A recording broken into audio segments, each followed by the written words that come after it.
Hello বন্ধুরা, কেমন আছো সকলে? আশা করি সকলে ভালো আছো, সুস্থ আছো। আজকে একটা মিনি ব্লগ নিয়ে চলে আসলাম তোমাদের সামনে। কালকে অর্ধেকটা তোমাদের সাথে শেয়ার করেছি, বাকি অর্ধেকটা আজকে শেয়ার করছি। আর জানো তো, মনসা পুজো আর বিশ্বকর্মা পুজো মানে প্রত্যেক বাড়িতে বাড়িতে পুজো। তো আমাদের বাড়িতেও তার অন্যথা নেই, কারণ আমাদের বাড়িতে রয়েছে প্রচুর গাড়ি ঘোড়া সব কিছু। তো কী গাড়ি ঘোড়া রয়েছে, কী মেশিন যন্ত্রপাতি রয়েছে, চলো তোমাদের সাথে আজকে সবটা শেয়ার করব। এখানে বসে গিয়েছি, দেখো স্নান টান সেরে তোমরা তো দেখেছিলে অনেক রকমের ফল নিয়ে, তো সেই ফলগুলো দেখো ঝটপট করে কেটে নিচ্ছি। এখানে দেখো একটা খুব সুন্দর বাতাবি লেবু নিয়ে এসছে দাদা। তো বাতাবি লেবুটা ভেবেছিলাম না একটুখানি ভেতরে সাদা হবে, কিন্তু যখনই কাটলাম দেখলাম কি সুন্দর একদম পিঙ্ক কালারের। আর পিঙ্ক কালারের এই যে বাতাবি লেবুটা না দেখতে যেমন ভালো লাগে, মানে কি বলবো, আমার ভীষণ পছন্দের একটা ফল যদি বলতে পারো তাহলে হচ্ছে বাতাবি লেবু। ভীষণ ভালো লাগে দেখতে, খেতে সবটাই। তো সে যাই হোক, তারপরে দেখো খুব কষ্টসাধ্য করে এই যে আঁখগুলোকে কাটার চেষ্টা করছি বটি দিয়ে, কারণ ঠাকুরের বটি তো খুব একটা বড় নয় আর খুব একটা শক্তপোক্ত নয়, পলকা। তো সে যাই হোক, অবশেষে আমার সমস্ত ফল দেখো এখানে কেটে গুছিয়ে দেওয়া হয়ে গিয়েছে দাদাকে ফাইনালি। আর এখানে রয়েছে কিছু মালা। তো দাদা কি মালা নিয়ে এসছে দেখা যাক। যেহেতু আমাদের পাওয়ার টিলার রয়েছে, জল দেওয়া মেশিন রয়েছে, মোটর রয়েছে, সাইকেল রয়েছে, তারপরে রয়েছে বাইক। তো সবটা পুজো করবে দাদা আজকে, আর মা করবে মনসা পুজো, সেটা তোমরা দেখতেই পাবে।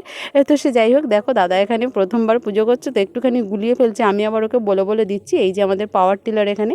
তো আমাদের যেখানে গরু রাখার জায়গা রয়েছে তার পাশেই এই একটা ঘর করে গাড়ি ঘোড়াগুলো রাখা হয় আর কি, মানে মেশিন টেশিনগুলো রাখা হয়।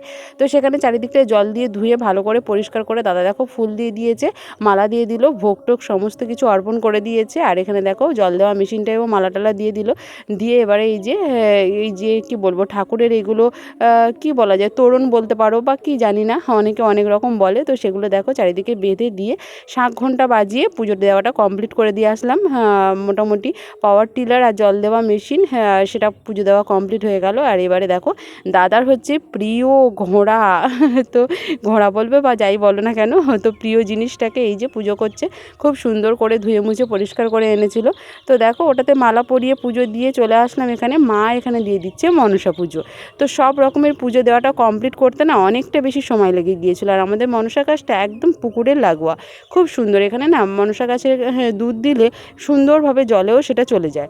আর দেখো মা এখানে কাঁসর ঘণ্টা বাজিয়ে সমস্ত কিছু বাজিয়ে পুজো করছে। আর আরেকটা কথা তোমাদের বলে দিই, মনসা পুজো করতে গেলে এই যে কাঁসর বাজানোর জন্য যে হেতাল কাঠ লাগে সেটা কিন্তু তোমরা ব্যবহার করো না, তার বদলে অন্য কিছু ব্যবহার করো। অবশেষে দেখো সেই মোক্ষম সময়, মানে খাওয়া দাওয়ার সময়, এখানে রান্না পুজোর পান্তা নিয়ে বসে গিয়েছি। এখানে বিভিন্ন রকমের তরকারি রয়েছে, সঙ্গে পিঠে, পায়েস আর রয়েছে পান্তা।